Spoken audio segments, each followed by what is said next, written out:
Hello again, this is World Talks on TVP World. My name is Anna Kalczyńska.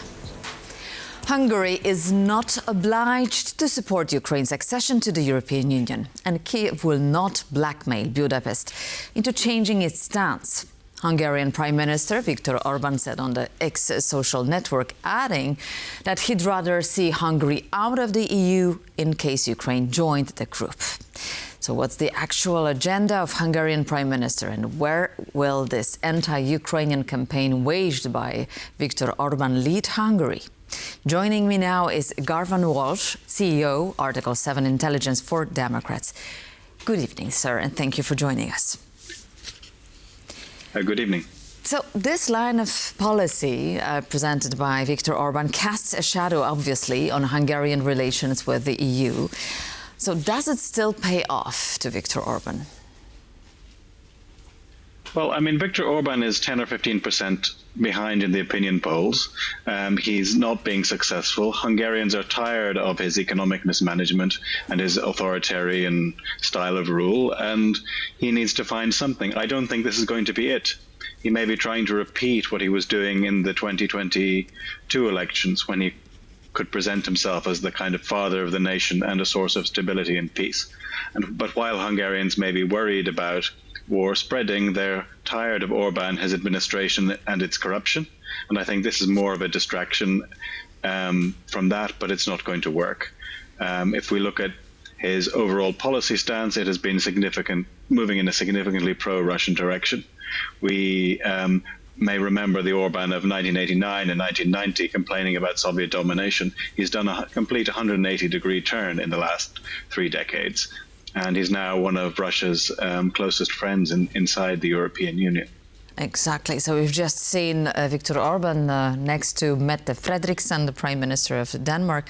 Well, I will not leave the future of the entire EU to one country, Hungary. I will not let Viktor Orbán decide about that. These are the words of Mette Frederiksen.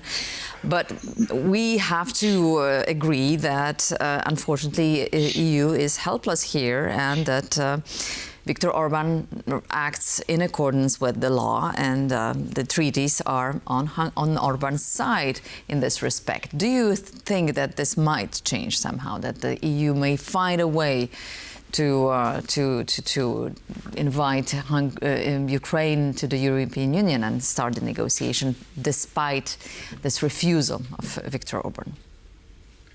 I mean, there are 2 things that are relevant here. First of all, the EU can open negotiating chapters without actually requiring Hungary to approve the opening. It's only the closing of chapters that needs every member state to agree.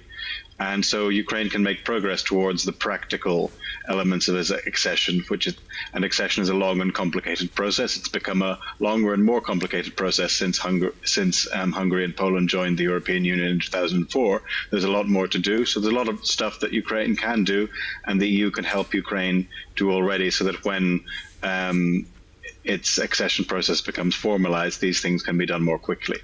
The second thing is, of course, the next elections in Hungary are in 6 months. Exactly. Orbán may not be around for very much longer to be able to continue to this game of blackmail and vetoes. Thirdly, I would say that the EU has played into Orbán's hands a bit by continually giving Orbán dollops of money every time he held out his veto. He may well be just doing this again. But with only 6 months to go, we need to question whether there's any need to hand out more money to him that he will only then use in an attempt to use European money to bribe voters to try and support him, so that he can continue another 5 years of anti-European policymaking. Right, so the internal problems would probably explain Viktor Orbán's nervousness lately. But do you believe he's such a strong ally of Vladimir Putin?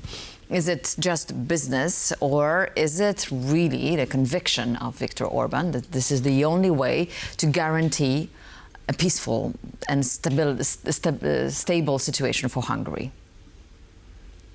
I doubt it's conviction. I mean, in Hungary, there are a lot of people who are worried about the large size of Russia. They're worried about they sometimes say, don't poke the bear because it's a big bear and it might do us harm.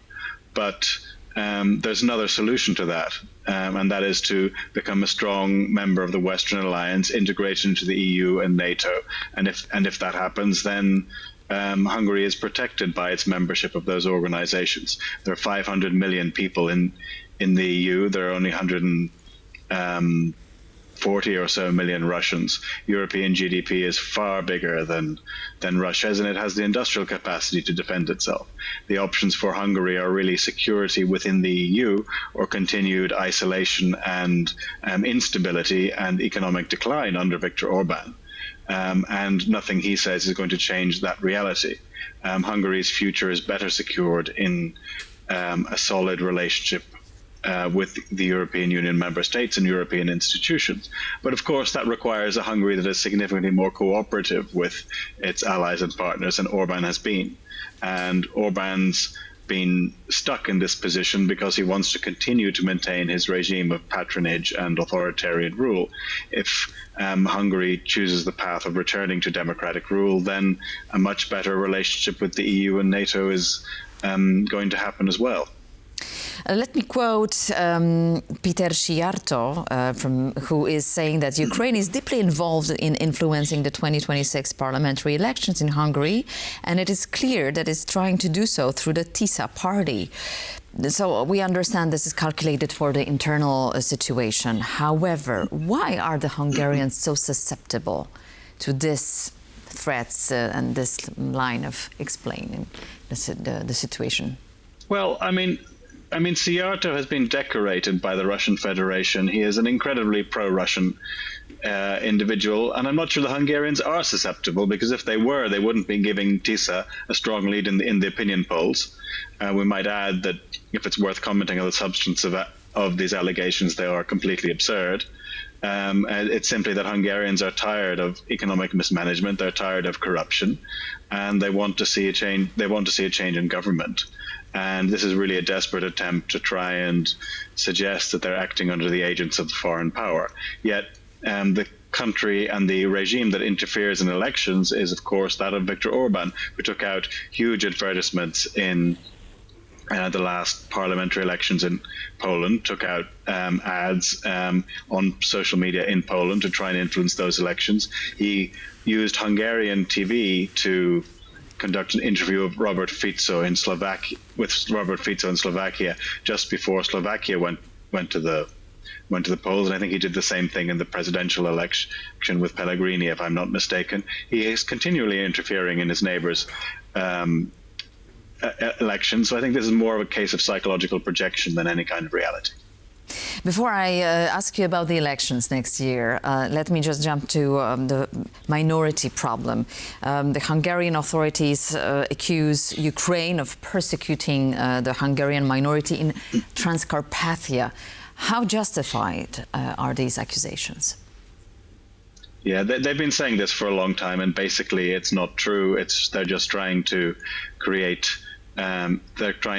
tensions, and there is evidence that some Hungarian officials were thinking of seizing parts of Transcarpathia under the guise of a peacekeeping mission if Ukraine had actually collapsed.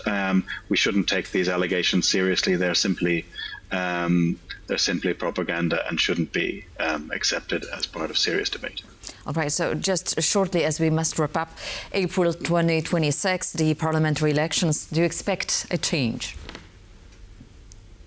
Well, the opinion polls certainly indicate a strong lead for TISA. The question is whether they will be able to win a two-thirds majority in the parliamentary election, in the Hungarian parliament, which is what would allow them to undo some of the damage to the Hungarian constitution that Orbán has created over the past 10 years, or whether they would be able to do that in alliance with other opposition parties. The Hungarian system looks like a proportional system, but it actually works like the British one, so it's quite easy to get this two-thirds majority.